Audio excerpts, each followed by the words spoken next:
Lynne Tolley is up from Lynchburg and Miss Berry Bobo's. We have two great ideas for things that'll go really well with anything that you are barbecuing, grilling, or whatever you're doing this weekend. Tailgating. That'll be great. We're making pimento cheese deviled eggs and some pickled onions. They both sound really good. They're great. And we're going to start out, Meryl. This recipe is for 6 eggs. Okay. So I've got our yolks in the bowl. If you'll help me and just mash those up. Okay. Now, I use sharp cheddar cheese to add more That's the white good cheddar. flavor. This is the white cheddar, but any kind of cheese. Pimento cheese deviled eggs sounds like such a great idea. Doesn't it? Yeah.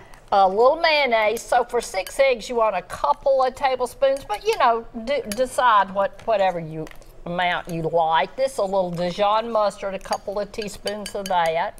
Now, an onion. And different ingredient is a clove of garlic. So I grated it because you don't want any big hunks of garlic in there. So you want it to be really fine. Yeah. Now let's put our pimento in there. And you've chopped that pretty fine as well. It is chopped fine. And a couple of tablespoons of that, just whatever you want. I think it's really nice. Now the trick to this, Meryl, after you get that stirred up, let's put a little pepper in there, is to put it in a plastic bag. If you will sort of dump that in, I'll hold it open, because this is going to make filling our egg whites so much easier. I've used this trick too, and it makes it look kind of fancy, like a restaurant did it. And it's neater. Yeah. You don't get filling all over your egg white. Of course, I'm getting some all over your hand right now. Sorry about that. All right. And zip it up, and then just smash it down. We're going to take our scissors, just cut a big corner off. There we go. And then we're just going to pop it in the eggshells. And then I garnish this. See how easy that is? It's just like having one of those pastry bags, except you just make it super easy. Exactly, and throw it away when you're through. I garnished it with pimento, an extra little piece of pimento and some parsley, because you always want your deviled eggs to look appetizing. So that looks super good. I always cook an extra egg or two just in case something doesn't turn out well. Exactly. Sometimes when you peel them, they don't look good. Exactly. Great idea. Now, that is our deviled eggs. Okay. Now let's do our pickled onions. Okay.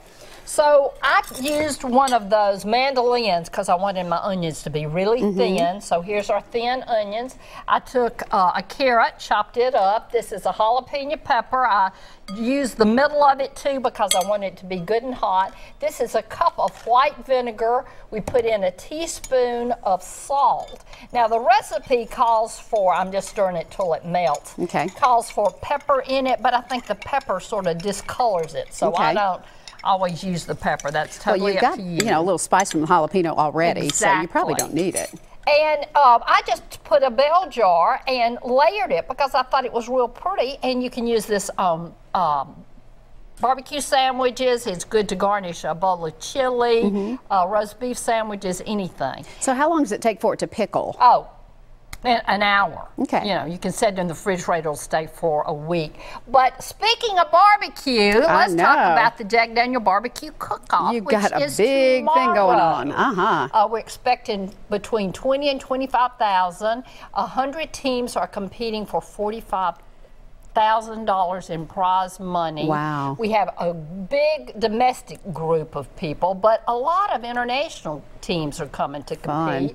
Canada, Estonia, the Bahamas, Japan, Italy, Norway. How would they know how to make barbecue in Norway? I bet they do. South Africa, but y'all come. It should be a nice day. It's so much fun. Even if it's cloudy, it'll be great, and love to have you. And Miss Mary Bobo's, there's still a few places left. Oh, good. If you want to call for a great lunch. reservations. All right, this is recipe number 5441, and it's online now in the News Channel 5 section, in the Talk of Town section at newschannel5.com. You get both of these great recipes, and I think you're going to love them both. Lynne, thanks so much. Thank you.